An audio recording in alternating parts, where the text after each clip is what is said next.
Hi, it's Dr. Forbes again, and today we're going to go over diaphragmatic breathing, or as I like to call it, belly breathing. And just something to highlight before we get started, often the things that we do every day that we're doing incorrectly are the things that add up over time and become pathological or pain generating for us.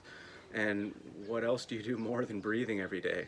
So what I just want to highlight is that there is a correct way and an incorrect way to breathe. So we're just going to go over a very simple way to help start getting you in the better direction, okay? So our number one breathing muscle is actually our diaphragm, and it attaches to all of our lower ribs.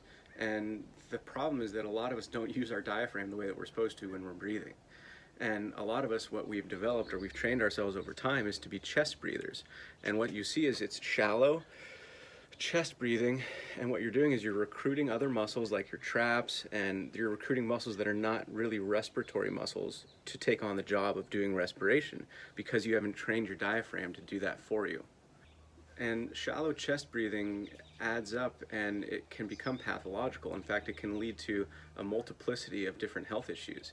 It leads to increased tension in the muscles of your shoulders, head, and neck, which leads to increased neck pain, increased headaches, causes you more stress and anxiety. You'll notice that your breath and your mental activity level are very closely linked. When you're taking shallow, short breaths, your mind is more active. When you slow down your breathing, your mind naturally follows. And additionally, shallow chest breathing, as you can imagine, it decreases your overall oxygen intake. And for your body, less oxygen equals more stress. And more stress leads to shallower breathing, which leads to less oxygen and more stress. So it's a vicious cycle. So, as you can imagine, the benefits of diaphragmatic breathing are kind of the opposite. You're going to decrease your stress and anxiety, you're going to increase your oxygen intake, you're actually going to relax the muscles in your neck and your low back, it's going to increase your core stability, and it's also going to lower your heart rate, or it can lower your heart rate and decrease your blood pressure as well.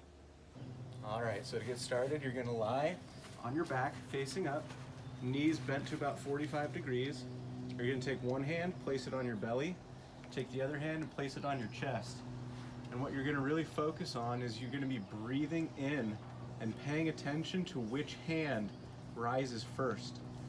You want to avoid the chest rising. You actually don't want this hand to move at all.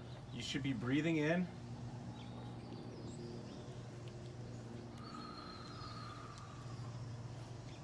breathe into your belly and exhale slowly through pursed lips.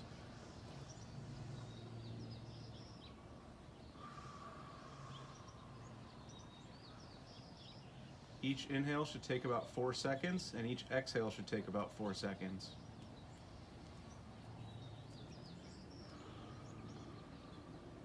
Another good cue for this is you want to breathe into your belt, breathing down into your waistline. And you're going to do this for 5 minutes a day, okay? And just as a reminder, I invite you throughout the day to pay attention to how you're breathing and see how that closely mimics how your mental activity follows.